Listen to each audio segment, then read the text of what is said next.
Mortgage کے بارے میں، تو اس پہ بھی میں چاہوں گا کہ اس کو آپ ذرا تفصیل کے ساتھ بیان کر دیں۔ جی، میں کئی مرتبہ یہ عرض کر چکا ہوں کہ جب آپ مکان لیتے ہیں کسی بینک سے، یا آپ گاڑی لیتے ہیں یا کوئی اور چیز لیتے ہیں، یعنی ایک ہے کہ آپ روپیہ لیتے ہیں، روپیہ جب بھی لیا جائے گا اگر وہ قرض ہے تو اس پر منفعت کا کسی کو حق نہیں ہے۔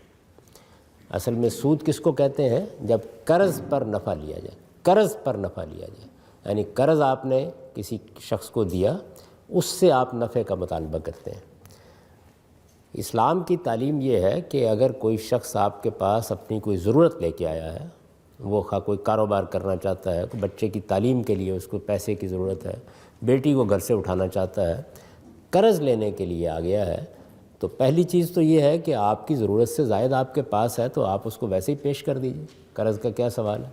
اللہ تعالیٰ تو یہ کہتے ہیں کہ اپنی ضرورتوں سے، یعنی حال کی ضرورتیں، مستقبل کی ضرورتیں، ذاتی ضرورتیں، کاروباری ضرورتیں، ان ضرورتوں سے زائد جو کچھ آپ کے پاس یا میرے پاس موجود ہے وہ اصل میں معاشرے کا حق ہے، تو اس وجہ سے ویسے ہی دے دیجئے۔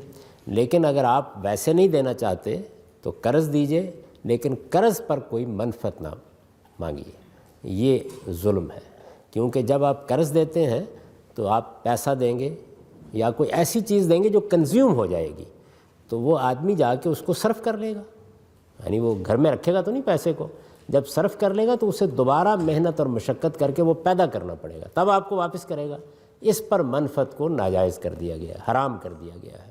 لیکن جیسے ہی روپیہ چیز میں بدل جاتا ہے، یوزیبل چیز، اب وہ کنزیومیبل نہیں رہا، اب وہ یوزیبل ہو گیا، میز میں بدل گیا، کرسی میں بدل گیا، وہ آپ کو دے دی گئی ہے اور اسی کے ذریعے سے آپ کو روپیہ دیا گیا۔ آپ دیکھیے کہ اگر ویسے آپ بینک سے جا کے کہیں کہ مجھے 2 کروڑ روپیہ دے دیجئے، تو وہ آپ کو 1 پائی بھی دینے کے لیے آسانی سے تیار نہیں ہوگا، لیکن وہ کار کی شکل میں آپ کو لاکھوں دے دیتا ہے، وہ مکان کی صورت میں آپ کو کروڑوں دے دیتا ہے۔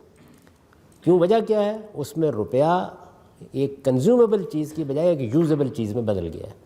تو جب روپیہ یوزیبل چیز میں بدل جاتا ہے تو اس میں پھر سود نہیں ہوتا، وہ ختم ہو جاتا ہے۔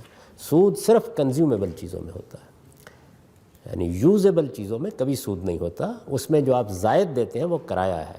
اس کو اس مثال سے سمجھیں کہ اگر مثال کے طور پر آپ کا ایک گھر ہے، میں آپ کے پاس کرائے پر گھر لینے کے لیے آتا ہوں اور آپ مجھے یہ کہیں کہ اس کا 50,000 روپے مہینے کا کرایہ دے دیا کرو اور 50,000 روپے کی قسط کر لو، آج کی قیمت کے لحاظ سے جب قسط پوری ہو جائے گی تو مکان بھی تمہارا ہو جائے گا، تو یہ تو سراسر احسان ہے۔ اس میں یعنی کون اس کو کرنے کے لیے تیار ہے؟ بینک یہی کام کرتا ہے آپ کے ساتھ۔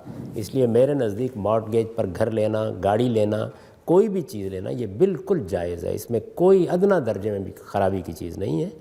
سود کا تعلق کنزیومیبل چیزوں سے ہوتا ہے، یوزیبل چیزوں سے نہیں ہوتا۔